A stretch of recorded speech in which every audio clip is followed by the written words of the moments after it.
ఇప్పుడు గొప్పగా అయోధ్యల రాముని గుడి కట్టుకొని కులాలు మతాలకు అతీతంగా అందరూ జై శ్రీరామ్ అనుకుంటా దర్శనానికి పోతుంటే ఇంకొక దిక్కు కొంతమంది కొన్ని దిక్కుల భక్తులను గుళ్లకు రానియకుండా వివక్ష చూపిస్తురట. అయితే ఇంతకు ముందు దళితులను రానియకపోతుండే అని చదువుకున్నాం. కానీ ఈ చిత్తూరు జిల్లాలో చూడుర్రి ఎవరిని రాణిస్తలేరట మరి.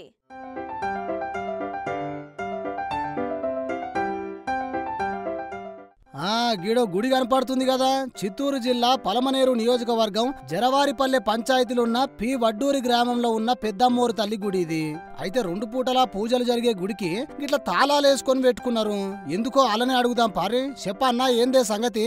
నెక్స్ట్ ఇప్పుడు ఎస్సీలు వస్తే ఇక్కడికి పూజారులు పూజ చేయకూడదంటారు, పూజ చేసేలేదంటారు. బయటే ఉండి వాళ్ళ దగ్గర టెంకాయ కర్పూరము ఇలాంటి సామాగ్రి ఇస్తే తీసుకొని పూజ చేస్తే అట్లే బయట పంపించేస్తారు. బీసీలు వచ్చినా కూడా వాళ్ళు తలుపు వేయడం మామూలుగా.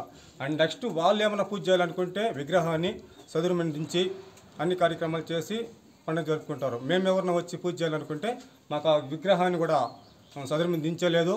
కాకపోతే మేము ఫోటోలు పూజ చేసుకొని మేము బయలుదేరిపోవాలా. ఏమన్నా మాట్లాడితే గుడి మాది, మాకు కోర్టులో జడ్జి గారు మాకు పట్టా ఇచ్చేసిన సమస్య అనేది అయితే సాల్వ్ అయితే అవ్వలేదు.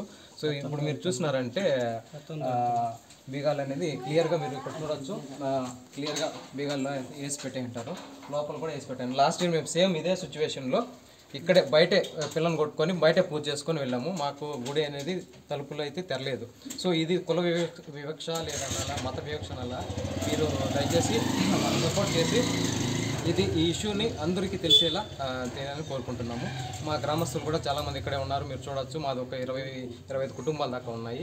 మేము ఈ విధంగా ప్రతిసారి ఎప్పుడు పూజకు వచ్చినా ఇదే సమస్య మేము ప్రతిసారి వాళ్ళని అడుక్కోవాల్సి వస్తుంది.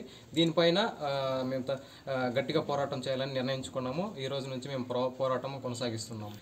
ఎస్ఐ సార్ ఏం చెప్పినాడంటే పోయినసారి పూజ అందరికీ ఎవరికి వచ్చినా పూజ చేయాలి, అది ఊరికి సంబంధించిన గుడి, ఇది ఒక వ్యక్తికి సంబంధించిన గుడి కాదు. సో అతను ఏమన్నాడంటే ఈసారి నుండి చేస్తామని ఒప్పుకున్నారు. బట్ ఈసారి ఇంకొక కొత్త పూజారి అంట ఆయన పోయి అడిగితే ఆయన ఈ విధంగా చెప్తున్నాడు, ఇదో పెత్తందారుల నిజాం పాలన లాగా ఇది నాకైతే తలపిస్తుంది. నేను ఒక గ్రాడ్యుయేట్ని, నేను ఒక సాఫ్ట్వేర్ ఇంజనీర్ని, ఒక ప్రైవేట్ కంపెనీలో వర్క్ చేస్తున్నా. ప్రతిసారి కూడా ఇదే సమస్య మీద మా ఊరోళ్ళని ఎక్కువ భయపెట్టడము, కొట్టడం ఇలాంటివి చేస్తున్నారు. అందుకోసం అనేసి నేను ఈరోజు మళ్ళీ వచ్చాను. పోయినసారి లాగా మళ్ళీ వచ్చి దీని మీద గట్టిగా పోరాటం చేయాలని మాట్లాడుతున్నాము. అన్నప్పుడు మాత్రం గుళ్ళో మాత్రం సదురు మీద విగ్రహం పెట్టుకొని చేసుకుంటారు. మిగతాటప్పుడు దాన్ని రిమూవ్ చేస్తారు. కావాలంటే మీరు జూమ్ చేసి లోపల చూసుకోవచ్చు. లోపల ఏమీ లేదు, విగ్రహం అంతా లోపల ఎత్తి పెట్టేంటారు. మేము పూజ చేసుకోవాలన్నప్పుడు ఆ విధంగా ఏమీ పెట్టరు, మొత్తం లాక్ చేసి ఎంటీగా పెడతారు. గర్భగుడి మొత్తం ఎంటీ పెట్టేంటారు. మేము ఇంకా ఎలా పూజ చేసుకోవాలి ఏందో మాకైతే అర్థం అవుతలేదు. ఇన్నారు కదా గది ముచ్చట. దేవుడు అనుగ్రహించినా గాని పూజారి అనుగ్రహం లేకపోతే కష్టమే అన్నట్టు. గుడి పూజారి దగ్గర ఉండాల్సిన తాళం కొంతమంది పెత్తందారుల దగ్గర ఉన్నదంటే ఎట్లున్నదో పరిస్థితి అర్థం చేసుకోవచ్చు మనం కూడా.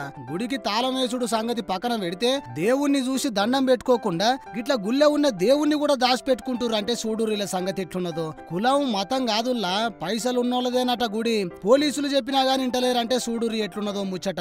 2024 వచ్చినా గాని ఇప్పటి రాయలసీమలో కొన్ని దిక్కుల ఇట్లా జరుగుడు చూస్తున్నాం పోర్రి.